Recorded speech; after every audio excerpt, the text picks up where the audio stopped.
ye mukulu oyo gwe bayita Pallaso omu ku bayimbi akadde kano abasinga bookings. Olunaku lwa Bajjo yabadde mu kusabira omukulu gwe bayita muganda gwe bayita AK47 emyaka 7.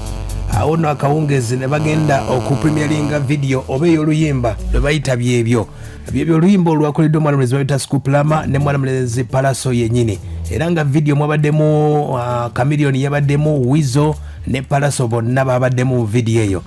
Yasobodde okubatenga etambula oluyimba olwakoleddwa omukulu bamuyita Bawa, era nga ekifaananyi kyabadde kya mulembe nnyo, era video bagitadde olunaku lwa Bajjo. Kati n'omukulu Pallaso yasobodde okubatenga ayogera ku bapromota ab'enjawulo gye buvuddeko waliwo bapromota abavaayo ne baka okuli Bajjo n'omukulu wa Abitex nga bagamba nti omukulu ono amalala agawanise okubatenga okumupangisa miliyoni 10 ku miliyoni 15 bo nga bakirabanga ekitaliiyo, era bayogera bwe bati okuli Bajjo yagamba bwati abapromota abategeera aba National Promoters Association balamu Bajjo Abitex ema promotion balunywa bayasini buli promota ategeera twabaninga Pallaso. Ekisooka Pallaso okumanya history wo mutono yava mu America ngo muziki gukanye bwejo nafuna akakisaka lockdown nkubire kya making Pallaso yayita mu lockdown nga bayimbi tabafulumi bakamene batandise okufuna kito jano soka onda bako nga tonagenda Pallaso nagwa kati buli Pallaso njagala amanye siye muyimbi asoso kuba na amanyi tubale ku bayimbi abamanyi nga bagwa ba master blaster bali bamanyi tabayimbi entertainment industry kibalina okumanya nti empisa kintu kikulu alo ino okumanya nti bano bafani bo bagenda naliko Pallaso ina guarantee Pallaso kyasobola kuweza myaka 2 ku chati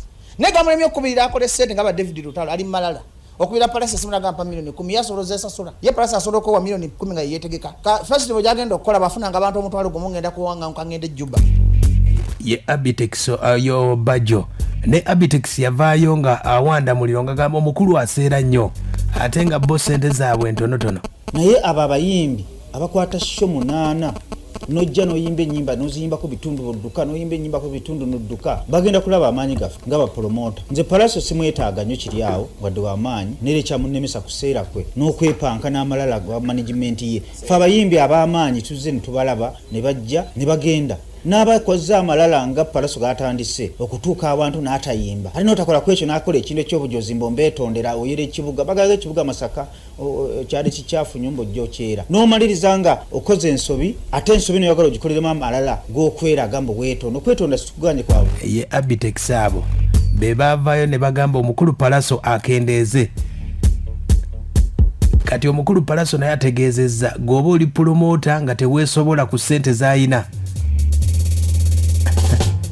kubanga ye aseera kyayina kuba bino byonna yabitobera dda. Pallaso agambye bw'ati bonna bapromota abatasobola ssente ze. Nze sina bwenseera nze nkolera ku value ya Pallaso as a brand njagala ombuuzo kwa bonna bagamba mu maseera kuliko amanyi gye nvudde ne byempiseemu ne byentaddemu kati mbaseera okusinziira ku kikuba nze neeramula kusinziira ku ne byempiseemu nyendowooza nti ekyo kingwanira. Ekyo kiva ku bantu abatayagaliza, kiva ku bantu abanyoomanyoma abagala okupimapima bannaabwe nga balowooza nti bo bamanyi kiwookoma ne wooyita ne wooyina okubeera ate ng'egyo emirimu gya Katonda. Wabula nze kyembagamba, this is a free market economy. Aya base Pallaso abategeezezza bapromota abeefuula nti bapimapima era yeebazizza bapromota abamukkiririzaamu kuba ye ategeezezza bamubuukinga okuva mwezi ogwokusatu gonna ogwokuna ogwokutaano gonna guli booked.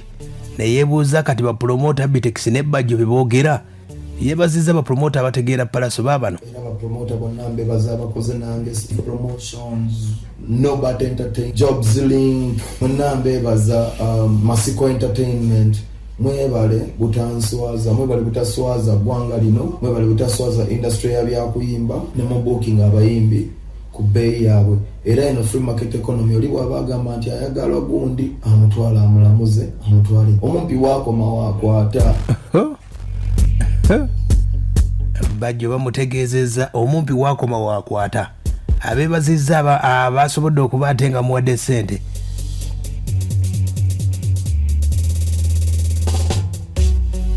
Era omukulu Pallaso akyalina obubaka bw'abategeeza ku ndongo ye. Soka weebuuze show zange obadde oziraba abantu benkana batya mbawa kyenkana ki era g'obadde kwaba abantu ssente zaabwe zibakuwadde empitirivu bwe baba baagala promota kyayagala ayagala gye ssente bapromota ababakayana abayagala gye ssente ku bantu yaafune aleme nabbawo n'omwimbi aleme funa zonna azifune.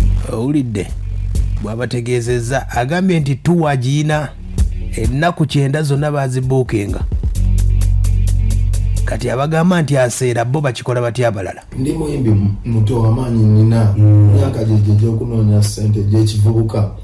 Bwemba kati sisobola kuba bisaawe ne biwuuma ate nabikola nina emyaka 5 kambikole kati nga nina obusobozi. Kale ndejjudde kubanga nayimba bulungi abantu ne basiima ne basalawo bandaga omukwano gwabwe nange sibaswaza bwe ntuuka mbawa ekisinga kati n'olw'ensonga eyo basigala baagala okundaba era nange nensigala nga mbaweereza sigenda lekeraawo okuyimba okuggyako nga bwe nagambye naye nga nze ndi muyimbi gwe mulimu gwe mmanyi kyekinnyumira era mbeebaza nnyo abansobozesezza ne mumpagira okubeera nga buli lunaku nsobola okubayimbira ne munyumirwa ne mukomawo n'enkya.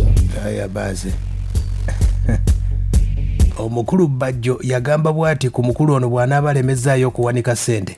Promoter mbawe ekitiibwa nti ye muntu agenda n'atunda emmwanyize nanga kanoonye Pallaso nga gawale ate n'omukole kati omwana we azasobola okugyayo ssente ze. Oyo omuvubuka twamubaninga affe abategere gombera ku kivulu kya nikati omulabako. Nze ekivulu kya nikati kuliko muyimbi wa mpisa nze seeguya biyimbi. Oba oli wa people power, oba oli wa FDC, oba oli wa NRM nga toyina mpisa sikutimba ntimba abantu balina mpisa. Ntimba abantu bamanyi business. Ntimba abantu bavaluinga ate biyugasaati abadde anoonya mawulire. Naye kibi kyamulumiriza kati aseera. Kati mbadde manyi nti bulijjo kimusabye milioni 10 takwata bivulu bingi kati mugaso ki lwaki aseera nga takwata bivulu tulaba nti common sense is not common mbadde nga bw'osaba milioni 10 weewala kukola buvuyo bwe butyo ate omuntu akwadde milioni 10 ye Pallaso ye Bajjo bw'ategeeza. Pallaso abazzeemu bw'ati agambye abagamba nti nseera owulira bw'agamba nakugambye nze nina management atansobola andekera nsobola bintu byangu si bya force tewali omuntu asobola kunyimbisa by force nga nange bwe sibola kaka promoter kuntegeka by force so ekyo okuganseera oli asobola okyogerera bingi nseera byentunda byange.